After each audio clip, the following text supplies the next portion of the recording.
Je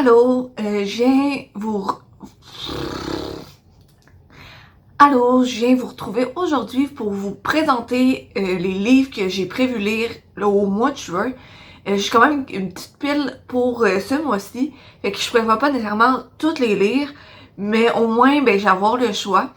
Et justement, j'ai quand même une petite pile parce que c'est le mois de juin et c'est le mois de l'histoire, le mois national de l'histoire des Autochtones. Et je voulais justement lire des livres sur leur histoire ou écrits par des Autochtones. Donc, c'est ça, je vous présente ça. Donc, pour commencer, j'ai nul autre que Je suis une maudite sauvagesse de Anne Atan Capech. En gros, c'est un peu un livre pour dénoncer la colonisation faite en Amérique du Nord. Anne Atan Capech, c'est une Innu et ça serait la première auteure Innu à écrire un livre. Fait que je trouvais que c'est vraiment important de le lire. Puis aussi, ce qui est intéressant, je sais pas si on va bien le voir, mais de ce côté-ci, c'est écrit en français, tandis que de ce côté-ci, c'est écrit en Innu. Donc, dans tout le livre, il y a une page qui est en français, puis l'autre est en Innu. Donc, je trouvais vraiment ça intéressant. Donc, le deuxième livre que j'ai, c'est Mon ami, mon agresseur de José Menzales et Diane Veillette, en relation avec la ville de Montréal et la police de la ville de Montréal. En gros, c'est des histoires de vie de personnes autochtones qui se sont retrouvées dans les grandes villes pour se trouver des emplois. Mais finalement, ils ont vécu beaucoup de violences sexuelles. Puis un peu, dans le fond, ça porte justement sur le vécu de ces personnes-là. Justement, c'est par exemple, ici on suit l'histoire de Kira.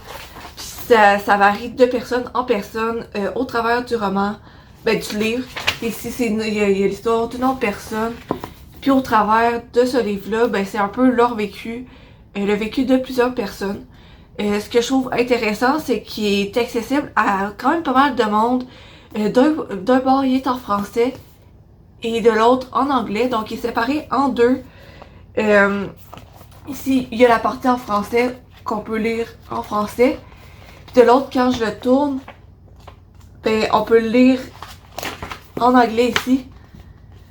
Donc c'est vraiment intéressant, je trouve ça vraiment intéressant, ça peut permettre à plus de monde de le lire et de comprendre la situation des Autochtones. Pour continuer, j'ai C'est fou comme t'as pas l'air d'en être un.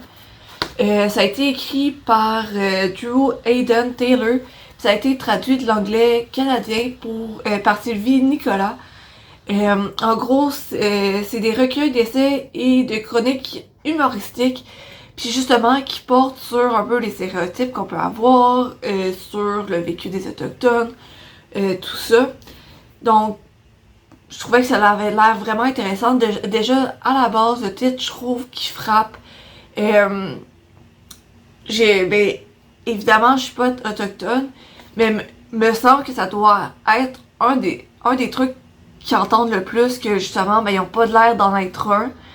Fait que je trouve que c'est intéressant de justement défaire un peu les stéréotypes qu'on peut avoir. Puis ça a vraiment d'être le livre parfait pour ça.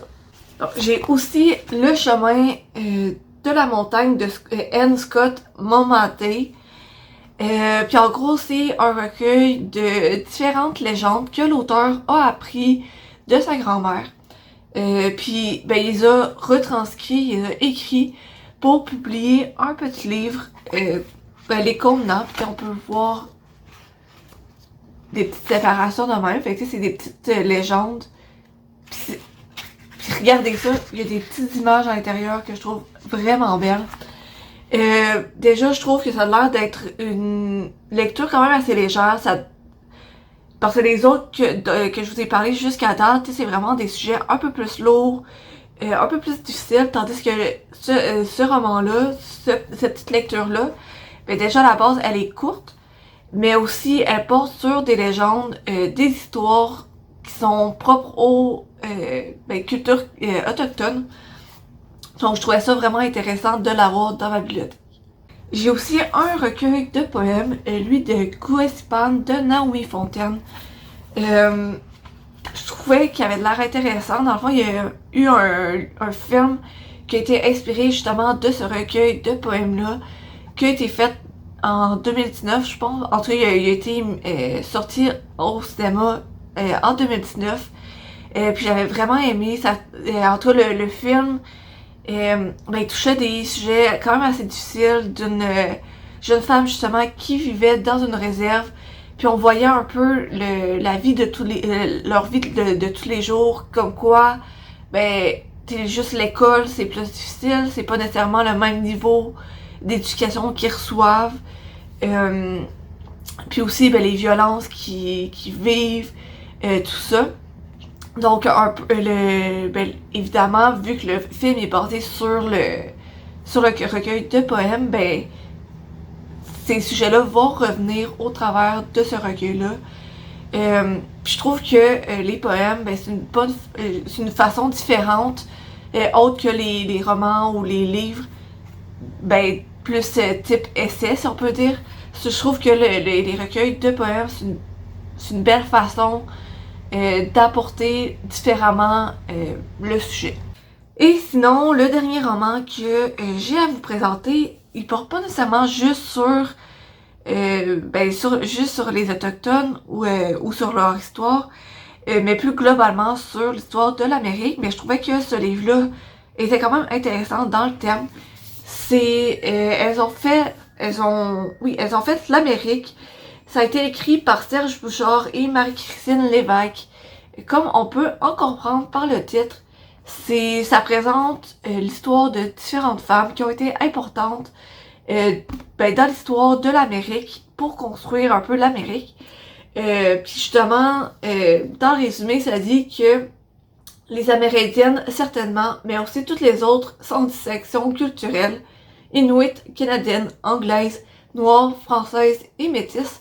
Donc c'est vraiment, ça porte, oui, sur les Amérindiennes, mais aussi sur une panoplie de différentes ethnies. Et je trouvais ça vraiment intéressant comme lecture pour ce mois-ci. Donc ça serait l'ensemble des lectures que j'aimerais ça lire ce mois-ci. Je prévois pas nécessairement avoir le temps de tous les lire, mais j'aimerais ça au moins d'en avoir lu 4 dans les 6. Je trouve que c'est quand même un bon but global pour ce mois-ci. Puis je vous le rappelle, c'est un mois thématique que je voulais respecter, celui de l'histoire des Autochtones. Je trouve que c'est vraiment important de voir et de comprendre pourquoi leur situation est à dénoncer. Parce que justement, ils devraient avoir une plus grande place dans notre histoire, dans notre vie quotidienne. Et pourtant, ils sont souvent mis de côté et ils vivent plus de violence que moi personnellement je pourrais vivre de ma vie. Donc je trouvais ça important que personnellement je m'éduque sur leur situation. Puis selon moi, plus on lit leurs œuvres, plus on peut comprendre un peu leur situation. Donc c'est pour ça que je voulais lire certains de leurs livres. Et sur ce, je vous souhaite une belle journée, un bon mois et de belles lectures. À la prochaine!